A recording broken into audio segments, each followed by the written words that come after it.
Hello everyone मैं रिम्पे मोर YouTube channel रिम्पिज ब्लगले आपनालोকক पुनरबार स्वागतम जनाइছো। এতিয়া যেহেতু ভৰपूर কঁঠালৰ সিজন চলি আছে সেইবাবে মই কঁঠালৰ গুটিৰ দুটা সুন্দৰ ৰেচিপি লৈ আপোনালোকৰ মাজলৈ আহিছো। কঁঠালৰ গুটি মাছৰ লগত কেনেদৰে বনালো আৰু কঁঠালৰ গুটি কেনেদৰে তাৱাত হেকি আগৰ দিনৰ জুইত পুৰি খোৱা সোৱাদ দিবলৈ চেষ্টা কৰিছো। আহকচোন চাও। কঁঠালৰ গুটিৰ লগত বনোৱা মাছৰ আঞ্জাখন খালে এইহেন যে গৰমত পেটটোৱে যে কিমান শান্তি পাব তাৰ যে ঠিকনাই নাই। এবাৰ বনাই খাই চাবচোন, নিশ্চয় ভাল পাব।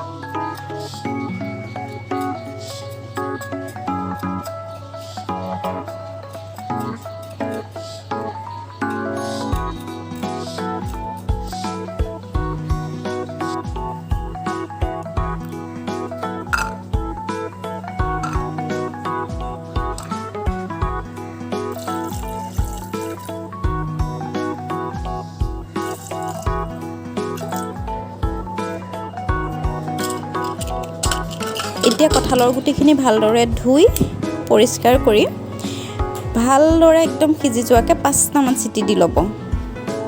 তাৰ পাছতে মাছ ভজা পৰব। এতিয়া মাছখিনি ভালদৰে নিমখ হালধি সানি ভাজি লওঁ।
আপোনালোকে ইয়াতে কেইটামান শুকান জলকীয়াও ব্যৱহাৰ কৰিব পাৰে আৰু শেষত কেঁচা জলকীয়া কেইটামান কাটি দিব পাৰে, তেতিয়া আৰু বেছি ভাল লাগিব। মই দিয়া নাই যিহেতু মোৰ ঘৰত বেবী আছে।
লগতে আপোনালোকে যিমানটো পৰিমাণৰ টেঙা খায় সেই অনুপাতে নেমু ৰস দিব। মই যিহেতু অলপ টেঙা বেছিয়ে খাওঁ সেইকাৰণে অকণ বেছিকৈ দি দিছোঁ।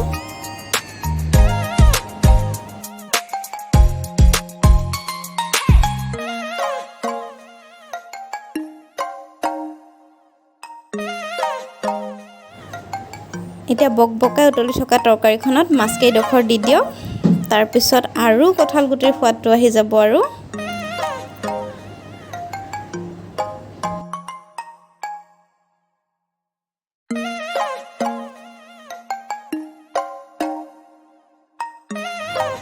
তৰকাৰীখন নমোৱাৰ আগত অলপমান মান ধনিয়া কুটি পেলাই ছটিয়াই দিব, আৰু বেছি ভাল লাগে। এতিয়া আমি কঁঠাল গুটি কেনেদৰে টাৱাত দিয়ে তাকে চাম। টাৱাখন গৰম হোৱাৰ পিছত কঁঠাল গুটিখিনি দি দিব। তাৰপাছতে ঢাকন মাৰি দিব, অলপ চিমত দিব, তাৰপাছত মিডিয়াম ফ্লেমত দি পেলাই ইলুটি সিলুটি কৰি তাৰপিছত নমাই ৰাখি দিব। কঁঠাল গুটিখিনি অলপ মানে কালাৰ অহালৈকে আপোনালোকে লৰাই ঢাকন দি ভাজি থাকিব। যিহেতু ডাইৰেক্ট জুইত পুৰি খোৱাটো বেয়া বুলি কৈছে, সেয়ে আপোনালোকে এনেদৰে বনাই খাব পাৰে।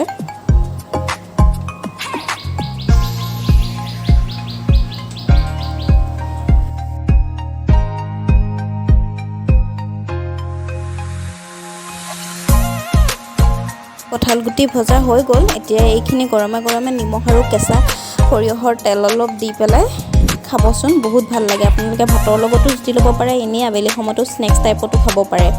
খাই চাব।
কমেণ্ট শ্বেয়াৰ কৰিব আৰু ছাবস্ক্ৰাইব কৰি দিব চেনেলটো। আজিলৈ আহিছোঁ, বাই।